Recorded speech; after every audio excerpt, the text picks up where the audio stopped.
Hello, everybody. I'm Howie Hawkins. I was the Green Party and Socialist Party candidate for president in 2020. And this podcast, Green Socialist Notes, is about continuing to educate and organize and advocate around the eco-socialist platform that Angela Walker and I ran on. So it's December 31st. I hope you're having a good holidays. And I thought I'd do a little year in review to start the discussion today. Talk about the attempted coup, climate, COVID, and Ukraine. So we got the January 6th report on Trump's coup last week. And this week we got the tax returns from Trump that were released by uh, the Congress, the House, after getting that approved by the courts. So we have massive evidence now that Trump and his circle attempted a coup after losing the 2020 presidential election. Now, the question now is Merrick Garland at DOJ actually going to bring Trump and his inner circle to justice? Or is it going to be like, after the financial meltdown in 2008, where lots of people lost their homes that were stolen by the big banksters who were never brought to account? And that was a matter of policy by the Obama administration. The question now is whether the big guys are going to get prosecuted as well. And we'll wait to see. But I think there's going to be some consequence, but it probably won't be what's really deserved. We'll have to see. And what we've learned from the Trump tax returns so far is he was lying about being audited. And the IRS, which is supposed to audit presidential tax returns, didn't audit them the first 2 years as required by law. I mean, that's a scandal in itself. The IRS has as few of people working for it as it did in 1970. So it just really can't do the audits. And the rich folks are getting away with lots of tax cheating. The other thing we learned is, we knew this, but now it's confirmed by the tax returns that Trump lost more money than any other American in a number of years, and just exposed, if anybody still believed it, that he's not a great businessman. So I would just say that, Trump's star seems to be fading somewhat. But within the Republican Party, the anti-democratic authoritarian streak is alive and well and remains a danger. And, people that say, well, there's no difference between the Democrats and Republicans. Yeah, there is. The Democrats are not attacking liberal democratic rights, free speech, honest elections, and so forth. The Republicans are. That doesn't mean that we support the Democrats and they have answers, but I think it's a mistake to underestimate the danger on the right. So we've got to be organizing against that. So, that brings us to the 2022 midterms. And the Democrats only held their own pretty much because of the abortion rights issue, which, the Supreme Court repealed Roe v. Wade, and the Republicans were doubling down on that with various laws in the states they control. And, the majority of voters rebelled against that. And that spilled over into the Democratic vote. That saved their little behinds, because otherwise they were moving to the right. They were taking people of color and poor people and working class voters for granted in attempting to appeal to the swing vote in the suburbs. And so when the Republicans fear-mongered about crime, the Democrats said, okay, we're going to advocate, we're going to put more money into policing instead of crime prevention through anti-poverty and economic assistance programs. And when it came to immigrants, the Republicans are fear-mongering, and the Democrats accepted the Republican narrative that the border crisis is a security issue, not a humanitarian crisis. And they've continued Trump-era policies of asylum bans, ramped up prosecutions, and expedited deportations. Including right now, they're planning how to continue these inhumane immigration policies if Title 42 is ruled unconstitutional by the Supreme Court. Now, that may not happen, and the Trump or the Biden administration is trying to get it overturned. Title 42 said we can expel people because of the COVID crisis without giving them due process for immigration and asylum. But the Biden administration's figuring out how to do the same thing without Title 42, which means they've basically taken over the Republican program on immigration. And then the Republicans are whining like crazy about COVID public health measures, including vaccination and mask mandates. And what did the Democrats do? They tailed the Republicans. They followed them and withdrew their support for mandates in the schools and public transportation in particular. And we're about to pay for this surrender to the right. We got epidemiologists predicting this week that we're going to have up to 8,000 COVID deaths a week in the US by mid-January.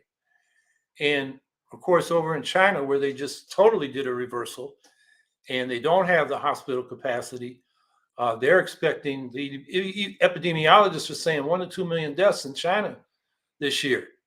It's a disaster. And also I'll get to COVID in a minute, but we just got to put this in perspective. The Republicans have the most extreme, unpopular policies in the history of major party politics in the US. I mean, they want to cut Social Security and Medicare. And, of course, there's the abortion issue. The Democrats should be able to landslide them. But instead, the Democrats won't push the popular economic class issues like raising the minimum wage, restoring the expanded child tax credit that was in place during the COVID emergency, and Medicare for all. So the Democrats are not giving their base among people of color and working class people a reason to come out and vote for them. The Democrats are answering to their donor base, not their base of voters. And so turnout is low, and the Republicans win a lot more races than they should. And what that does is basically let the Republicans set the terms of debate around their scapegoating culture wars. So again, that's why we need a progressive, mass-based party like the Green Party is trying to be. And in COVID, as I mentioned, they've cut the public health measures, which means COVID's resurging again this winter. And they cut the funding from the federal government for free vaccines. And a lot of people are not getting the boosters that became available this fall, which deal with the Omicron as well as the original virus. And they eliminated the vaccine mandate for service members, but not the other mandates. I mean, people, when they get into service, they go down a row and they get punched in each shoulder as they get a whole bunch of vaccinations as they walk down the row there, but not COVID. And of course, I mentioned the removal of vaccine and mask mandates for schools and public transportation. It's funny, I hear these epidemiologists, these doctors talking about how their travel, they go on the airplanes, they're the only ones wearing masks. It's, and Biden didn't help by declaring the pandemic over. And he's not saying nothing right now that I've heard as the COVID infections start spiking up again. We've never got the OSHA standards to address the COVID issue. Things like masking and ventilation requirements at work. I know the National Nurses United are up in arms about that because they're frontline workers on that, but if the government has failed on that. And so as we face this new surge, there are reports now that there's shorter beds in California due to what they call the triple epidemic of flu, SRV, and COVID. And, to us, that just reiterates and underscores the need to replace our private healthcare system with a community-controlled national health service.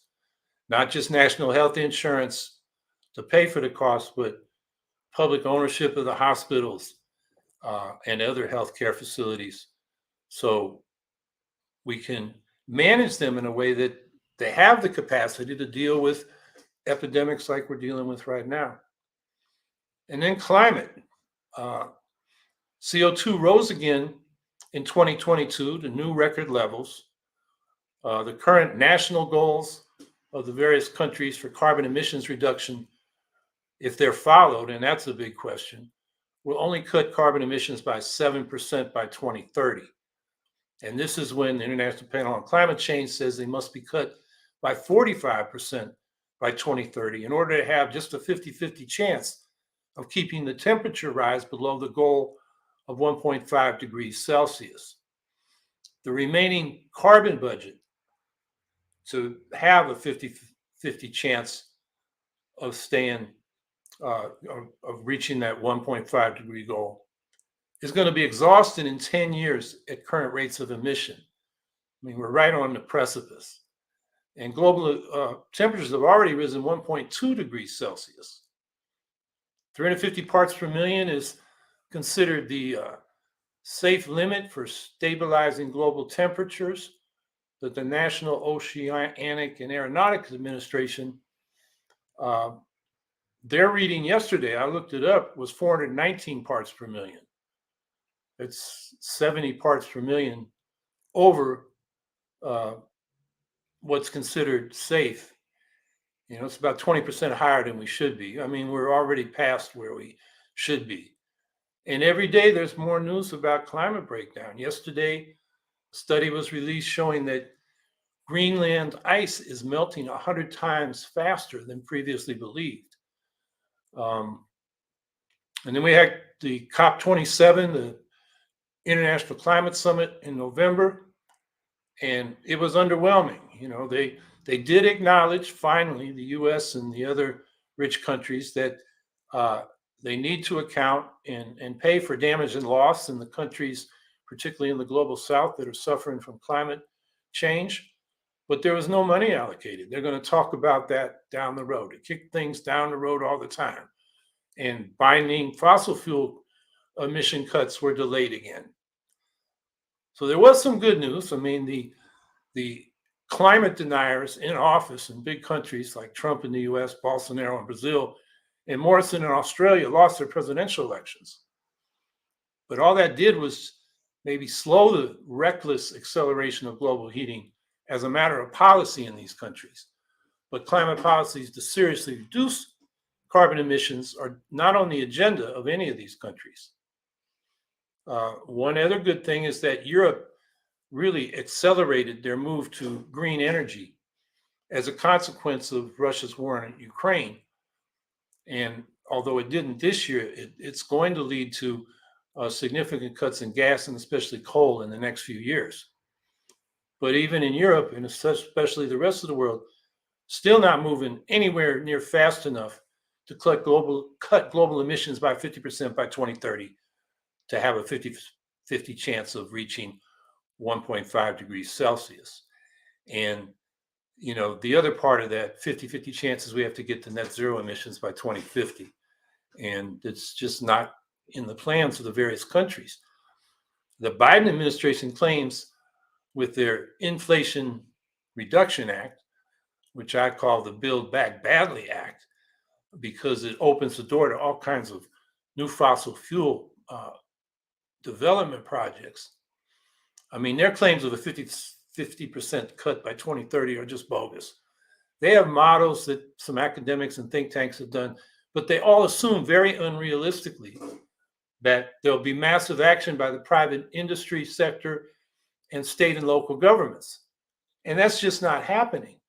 The International Energy Agency has said that by their calculations, no new fossil fuel projects should be developed starting last year, 2022, if we're going to reach zero emissions by 2050. And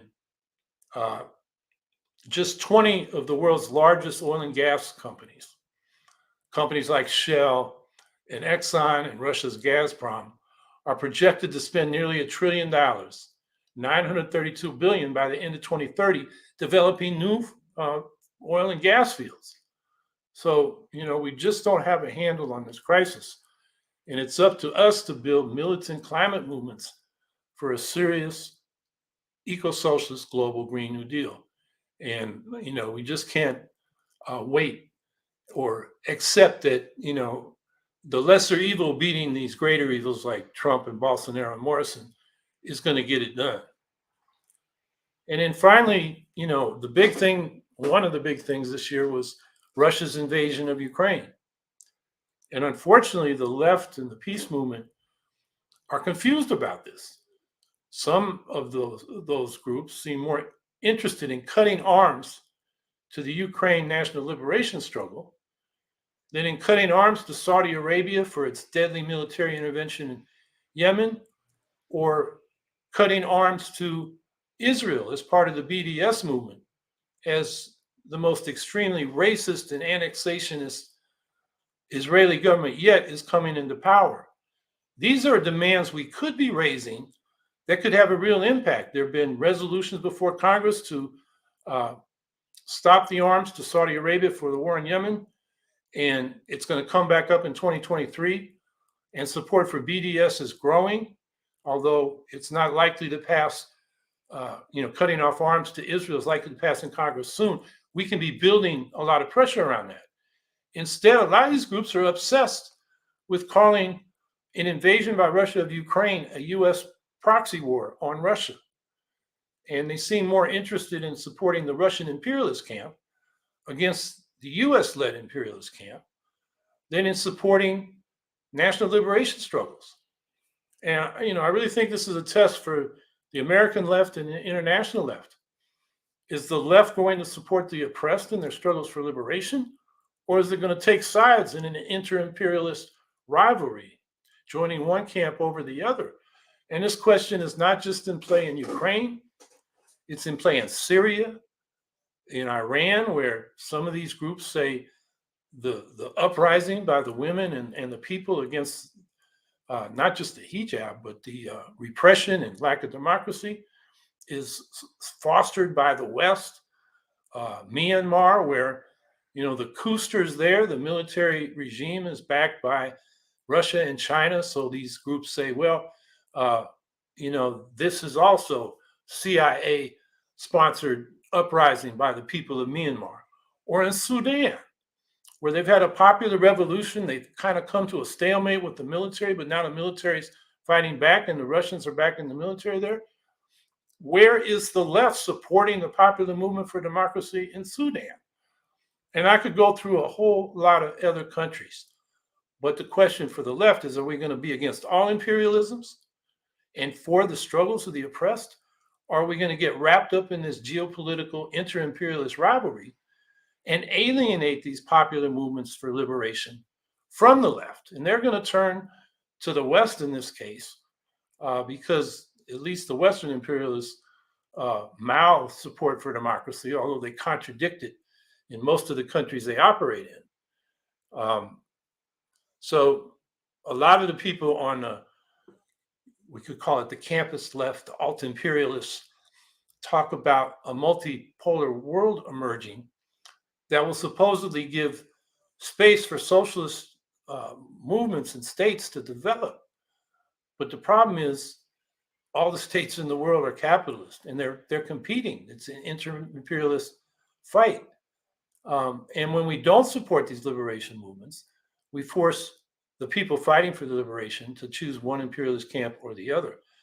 And this is an issue not just for our left and our peace movement here in the United States, but it's international. I'm going to put an article in the chat by Kavita Krishnan, which is entitled Multipolarity, the Mantra of Authoritarianism. And although she's for a multipolar world, it's for a multipolar socialist world, not a multipolar inter-imperialist capitalist world. And Krishnan is probably the leading Indian feminist, certainly of her generation. Until recently, she was a member of the Politburo of the Communist Party of India, Marxist-Leninist, which is one of the three major communist parties there and the one most to the left. But she resigned over its lukewarm and confused solidarity with Ukraine. So I urge you to read this article, and it, I think, brings out the issues the left and the anti-war movement faces.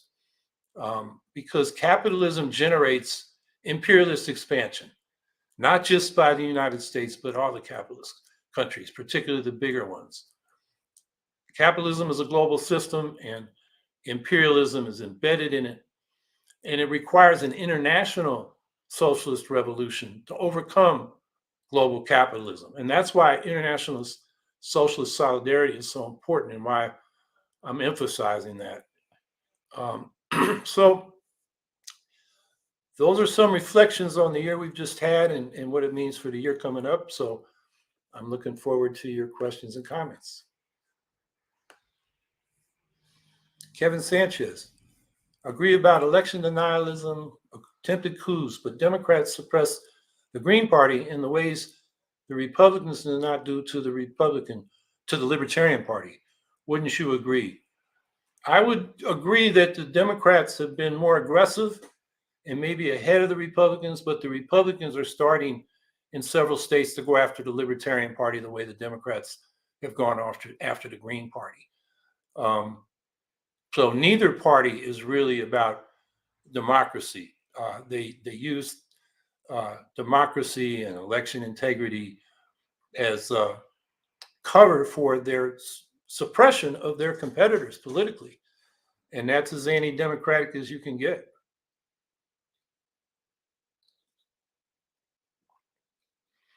Santino Musto, question. Do you think the Greens will see the open seat dynamic that helped Stein and Nader anytime soon with Trump and DeSantis leading the GOP? I suspect vote blue to stop MAGA dynamic will plague third parties for a while yet. Have a happy and healthy 23. Thank you. And the same to everybody on this podcast. Yeah, I don't think we'll see the open seat dynamic, even if Biden decides not to run, because the far right Republicans, whether Trump is leading the way, or I think more likely somebody like DeSantis or somebody else, that we really are looking at now. The Republican Party is a far right, anti-democratic, racist, authoritarian party.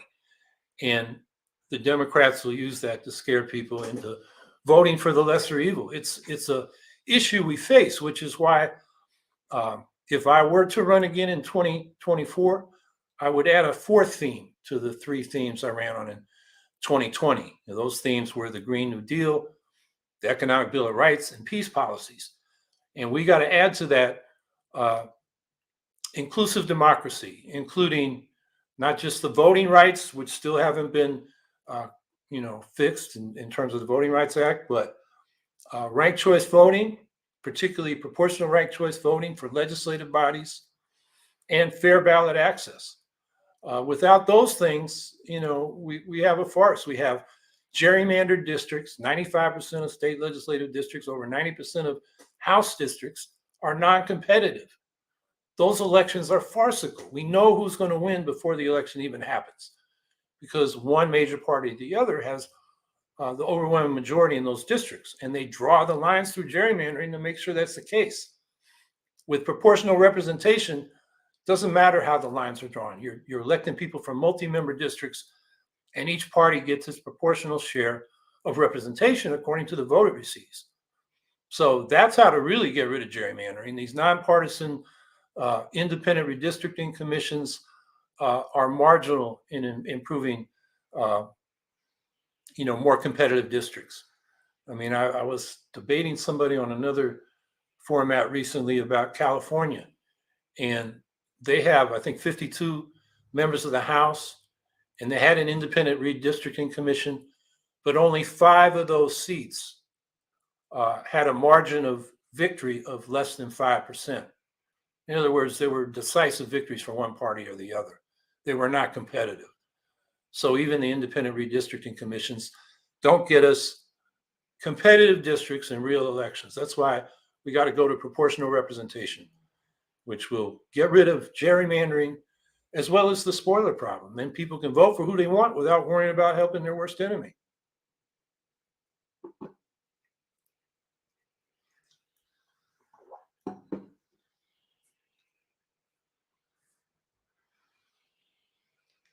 Via email, thoughts on George Santos. where the hell were the Democrats down there on Long Island doing their opposition research? I mean, this guy lied about everything about himself. And he's probably going to be seated, and he's already pledged his vote to Kevin McCarthy to be the next speaker. So, he's going to be seated. And, I guess in the Trump era of misrepresentation of yourself, we should have expected more people like this guy. But I think on Long Island, the Republicans hate him now as much as the Democrats do. So he's going to be a one-term member of Congress. But, what a farce. And it never should have happened. The Democrats were asleep at the wheel because they didn't, investigate this guy and find out he was lying about everything about himself.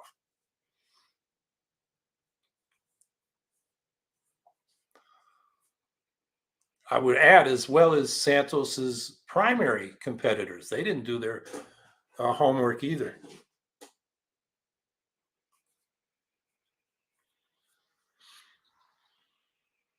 Santino Musto, question, would Medicare for All include Medicaid as well?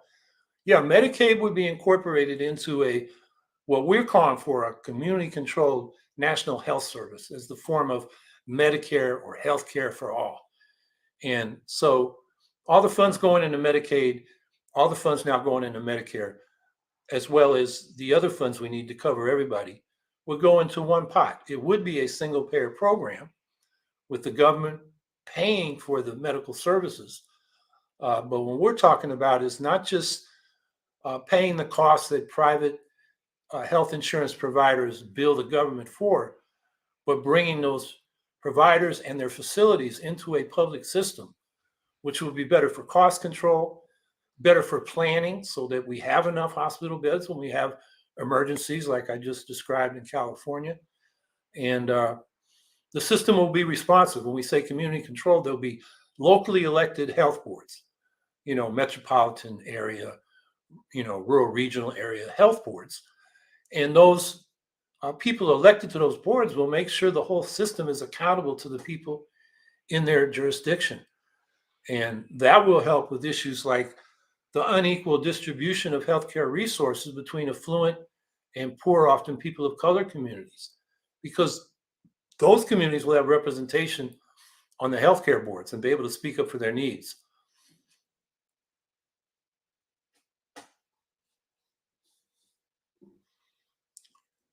Zero returns gaming.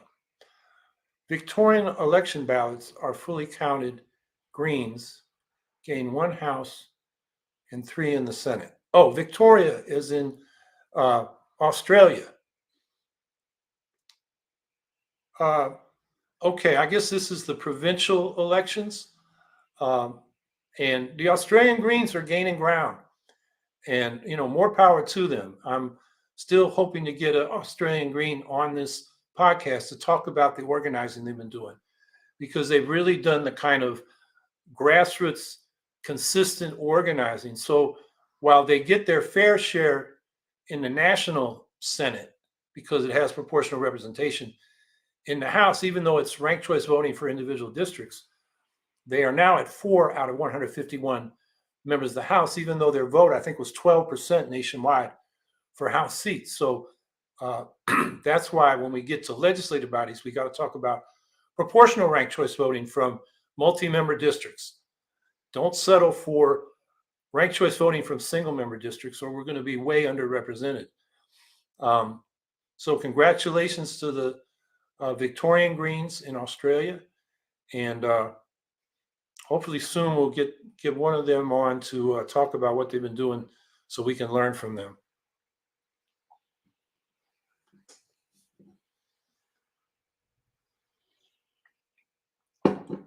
A. Ross, is there any coalition building going on with anyone? Does this party build up mutual aid funds for strikers? Does this party build up mutual aid funds for strikers? Yeah, the Green Party is uneven in that respect. We are stronger in some locals and states in, being involved in the issues of our communities and states and working in coalition, and other places not so much. And this does include mutual aid funds for strikers. definitely, and just support for strikers and support for organizing. I mean, just me personally, I'm staying in touch with my former UPS workers. The Teamsters have a big contract with UPS coming up. Contract expires July 31st. Negotiations are going on now. And, I'm in touch with them. So if they do go on strike, or if they do have demonstrations just to support contract demands, I will be there and I will bring other Greens with me here in the Syracuse, New York area.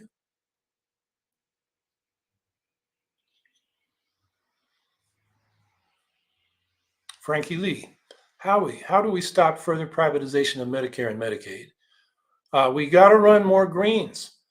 Uh, at the state level, that privatization is going on at the state level as well as the federal level. And we got a challenge because the Democrats are going along. The Biden administration, they appointed Liz Fowler, who wrote Obamacare, which is public subsidies for private insurance. She is now head of the Center for Medicaid and Medicare Innovation. And her goal is to privatize all of Medicare and Medicaid so that everybody's put on a private Medicare Advantage managed care insurance plan. So they privatize the whole system. And that's the Democrats. Of course, the Republicans don't want to just privatize it. They want to just cut it all together or cut it back. Medicare. I mean, it's unbelievable that the Republicans would even raise that. It's a totally unpopular demand. And, the Democrats, if they were smart, would jump on that and they'd get behind Medicare for all. But they answer to their donors, which include big pharma and the big private insurance companies. So I think a big part of this is, we've got to be in the elections challenging the privatization, not just the Medicare and Medicaid, but now the VA, which is actually a national health service model. They own their hospitals. Their doctors work as public employees, not for, for-profit organizations. So, we got to raise it in every forum, but I think the missing forum, because there is a single payer movement out there, but it's weak because it poses no threat to the Democrats losing votes because they won't go for Medicare for all. So I think, the missing ingredient for this demand, as well as many other progressive demands, is an independent progressive party like the Green Party that, is serious and can run, real campaigns in these races that will change the terms of debate, even if we don't win.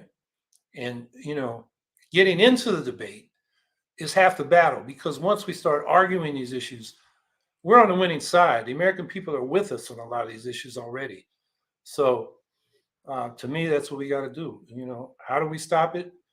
We raise it in elections. That's the thing we need to add to the movement against privatization and for Medicare for all. Betty Dimmitt, or Beatty Dimmitt, how can single-payer healthcare be separated from single-payer education? We don't even rank in the top 60 anymore for the ratio of doctors to population. Yeah, that's a good way of putting it. I mean, we have single-payer public education. Actually, we got multi-payer because while public education is funded by the public sector, we do have public sector money being siphoned off to private education through charter schools, for example. And, Pell Grants for people that go to private colleges, things like that. So it's a little different, but I think it's a good analogy. We don't advocate that people buy, education insurance plans so they can go to public schools. So single payer basically means the public pays, and it does for public education. It should for a public healthcare system. And the ratio of doctors to population, yeah, it's pathetic. I talked to a doctor the other day. He has 5,000 patients he has to deal with. I mean, how can you keep track of all of them and keep up on, he has to open up a computerized file every time just to figure out who he's talking to and what their problems are. It's ridiculous.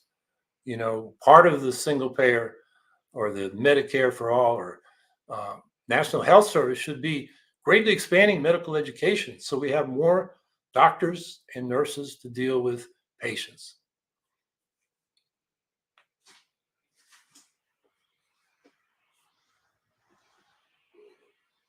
Via email, thoughts on recent advances in fusion research. These are way overhyped. I mean, to get to fusion production of electricity, the proponents say it's still decades away. It's been decades away my whole lifetime. This is also about nuclear weapons, hydrogen bombs, fusion bombs. And that's what the Lawrence Livermore Laboratory is really working on. So let's keep that in mind. And the other thing is we already have a fusion reactor. It's called the sun. It provides solar radiation, which also, in heating the planet, creates wind, are two major sources of renewable energy. So we got the fusion reactor we need. So, and by the time fusion, if it ever becomes feasible for the production of electricity for civilian purposes, decades down the road, it'll be too late to deal with the climate crisis. Solar and wind are available now. They're cheaper than any other form of new electricity, and that's what we need to build. And this whole fusion hyping is a diversion from that. And so let's not get diverted.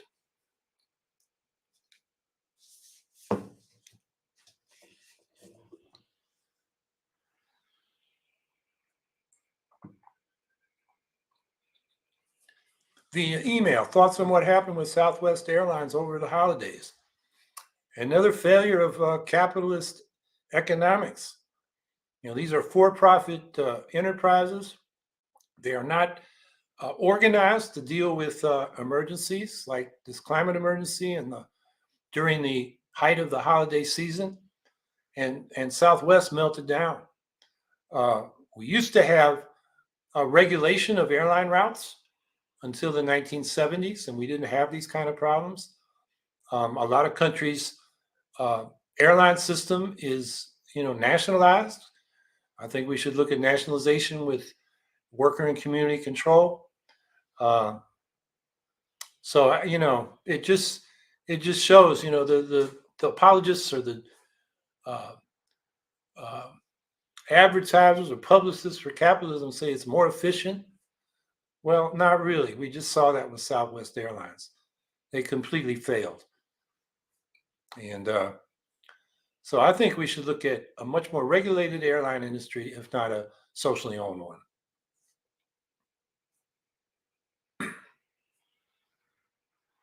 Frankie Lee, Howie, do you think the Dems could bring back the draft if they get desperate to send troops to Ukraine? No, they don't want the draft back. The military doesn't want the draft back because draftees don't want to fight a lot of these imperialist wars. And we're not sending troops to Ukraine. We're sending them weapons. The Ukrainians are fighting for themselves. So the Dems, that's not even under discussion. I wouldn't worry about that.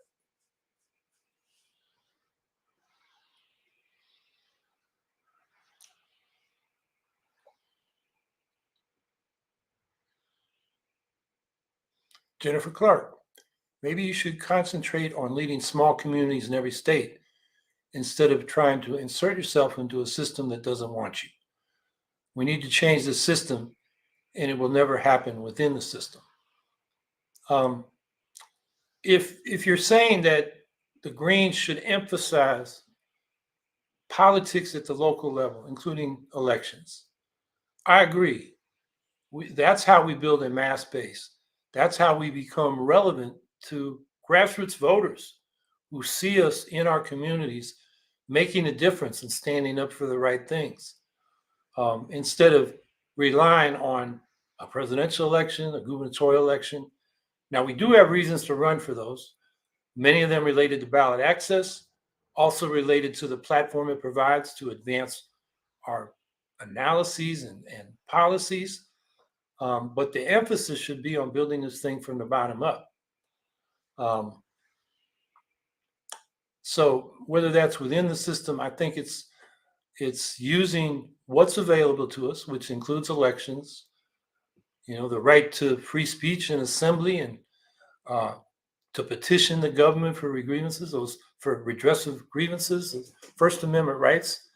That's part of the system. That's part of the system we should use to change the system, basically from a capitalist system to a democratic socialist system, um, an eco-socialist system.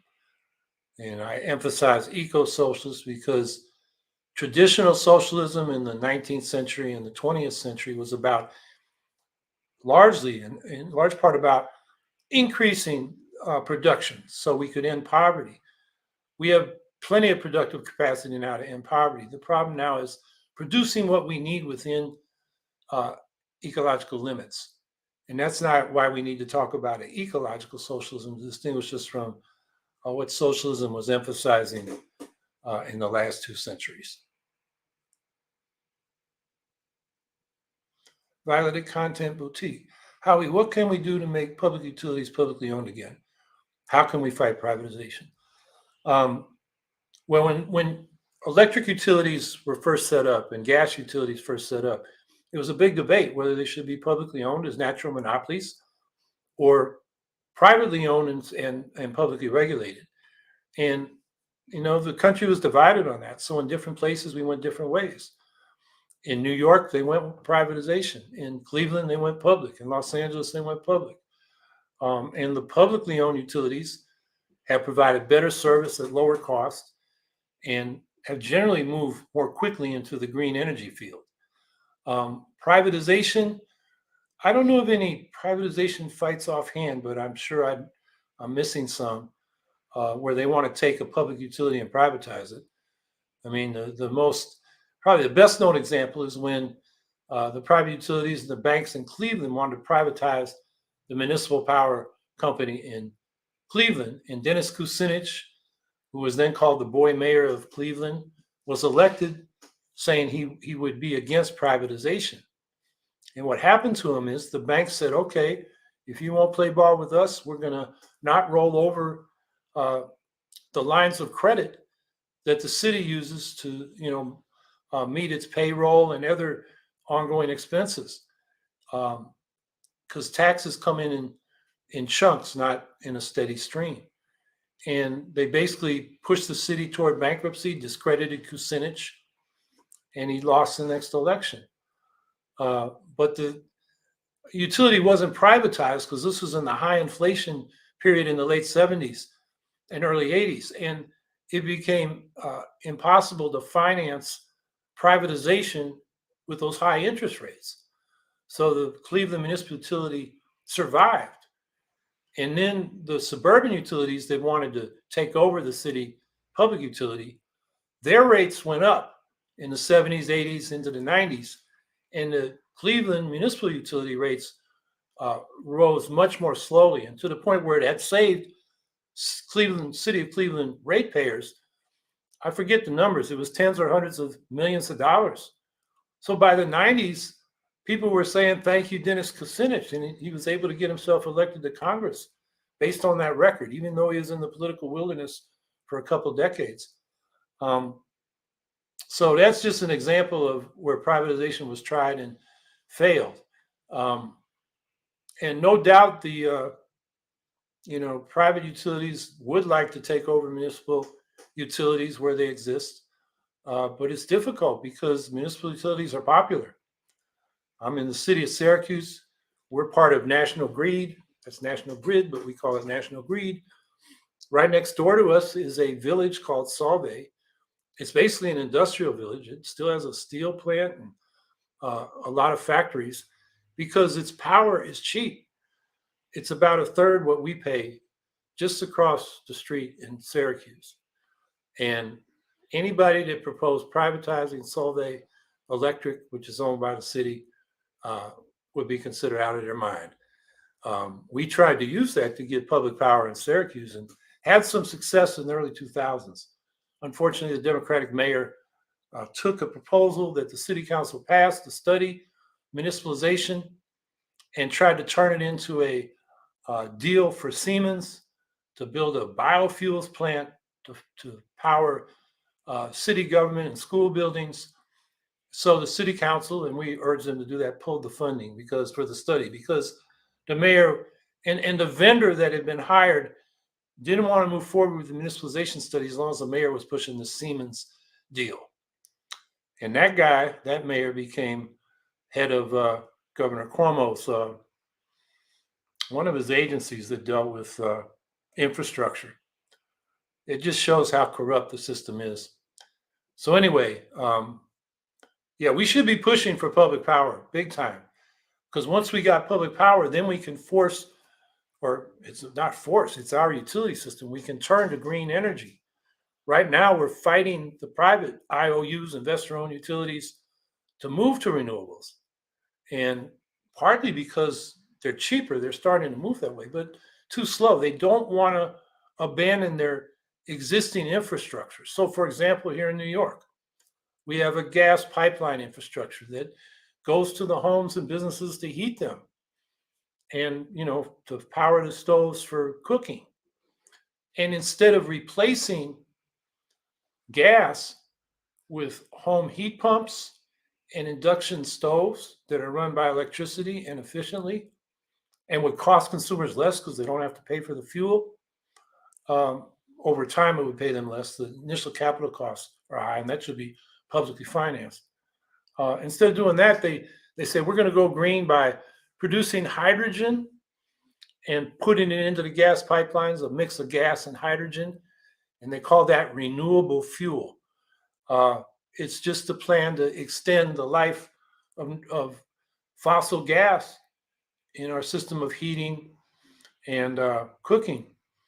So we're fighting the utilities on that. And in the state of New York, they just came out with this plan to implement a climate action plan that passed a few years ago, and they pushed this so-called renewable fuels system, which is, disaster from the viewpoint of climate stabilization.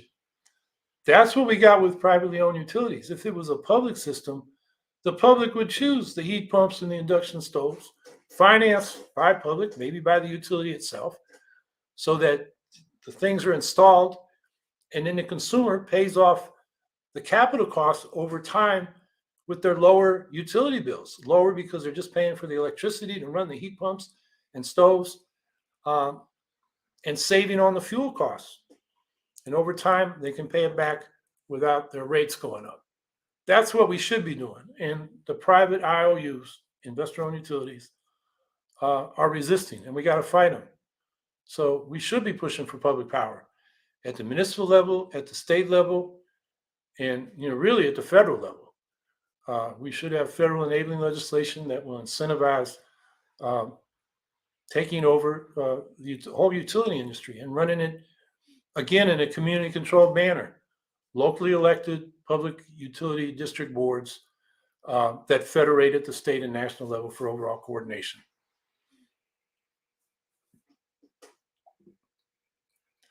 Violated content boutique. Utility companies just succeeded in wiping out net metering for solar here in California. Exactly.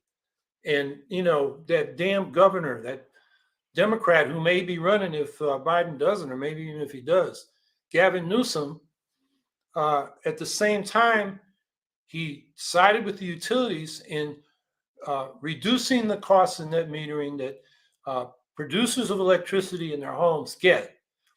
He provided more subsidies to continue running Diablo Canyon nukes, which sit on an earthquake zone.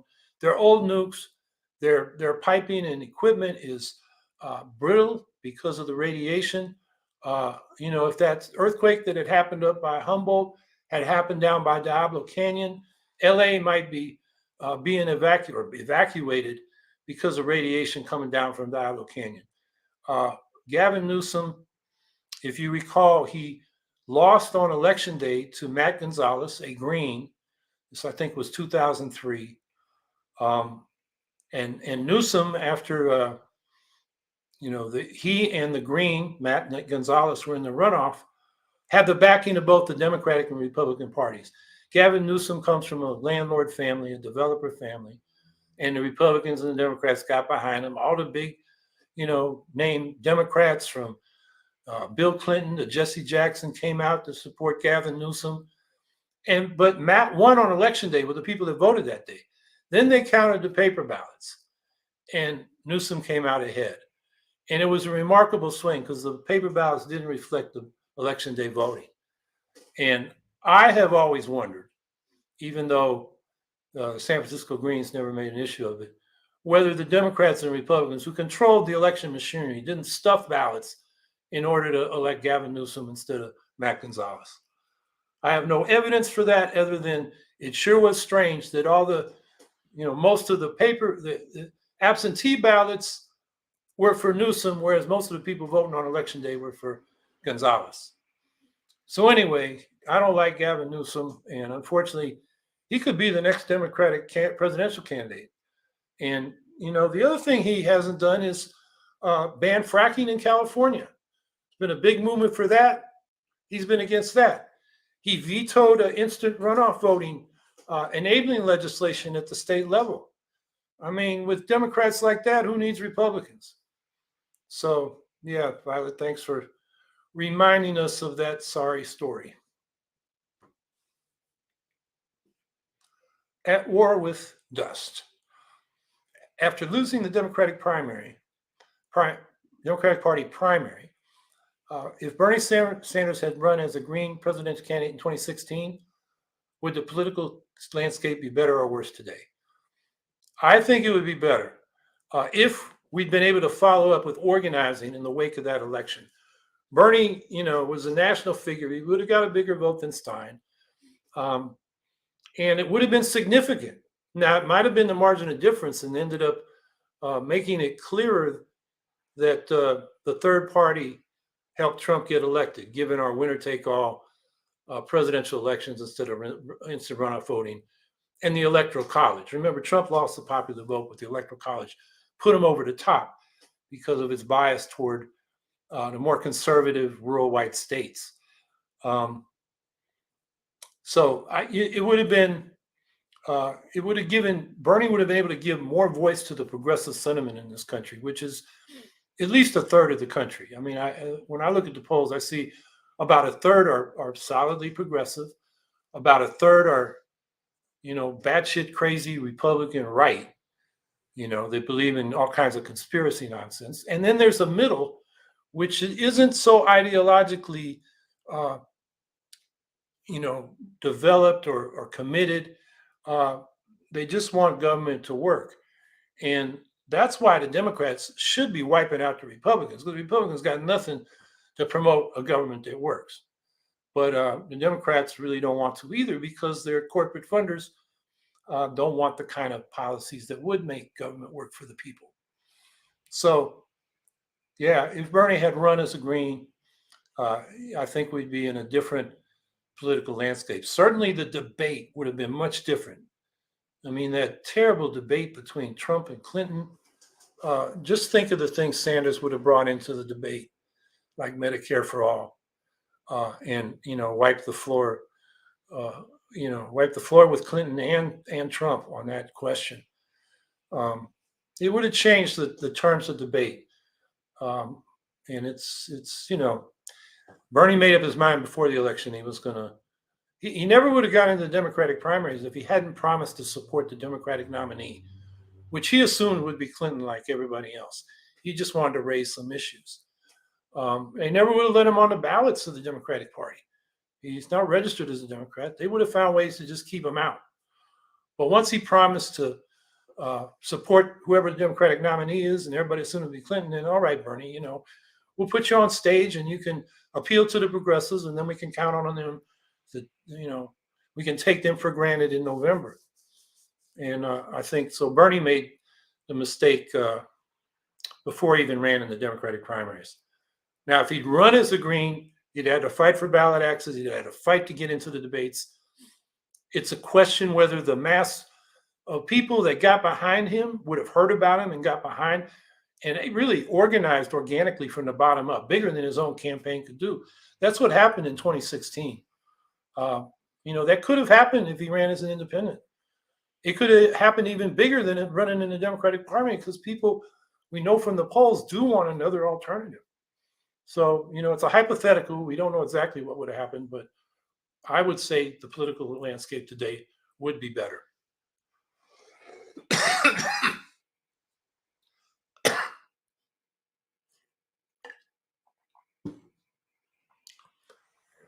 The email, advice for Greens going into 2023.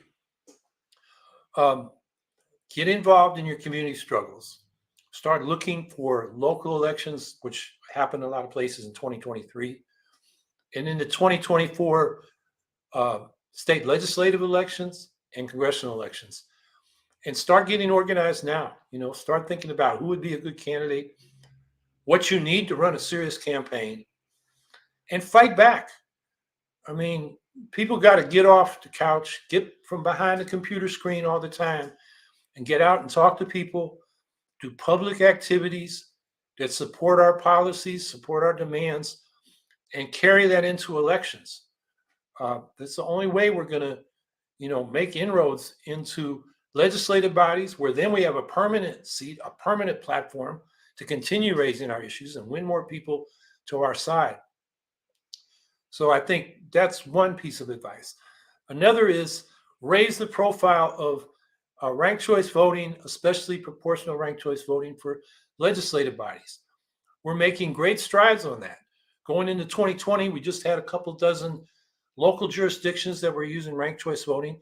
Now we have over 100 because we've won it in many localities and at the state level in most recently in Nevada, which added something like 20 counties, maybe 17 counties, 20 municipalities, and 19 school districts, in addition to the statewide offices. So we're making great strides. It's a reform we can win. It's popular. Once people use it, they like it. So I think that's one of the emphases we should be putting. The time seems to be right for that. People, given the background of an attempted coup and voter suppression and absence of voting rights, we need to advance the struggle for democracy, including voting rights. And we should, never let the voters forget that the Democrats had both houses of Congress and they didn't get voting rights passed in this last session that's ending today, I guess. At least the 117th Congress is going to end in a day or two. They had both houses, but they let the Senate filibuster, which means the Republicans veto basic voting rights. So the Democrats, maybe they want to keep that on the table as something they can campaign on in the future. But we need voting rights now. And beyond that, fair elections where every party gets its fair and proportional share of representation in government. And the Democrats, as well as the Republicans, are against that. That's our issue. So it should be one of our leading issues. And we can raise that in cities, towns, counties, states, school districts, as well as at the federal level. So I think that's one of the issues I think we should emphasize. Along with climate, healthcare, Medicare for all is enormously popular. I mean, we got the issues, but people aren't going to know about it or support us if we're not out there active in issue campaigns between elections and then in the elections with our own candidates.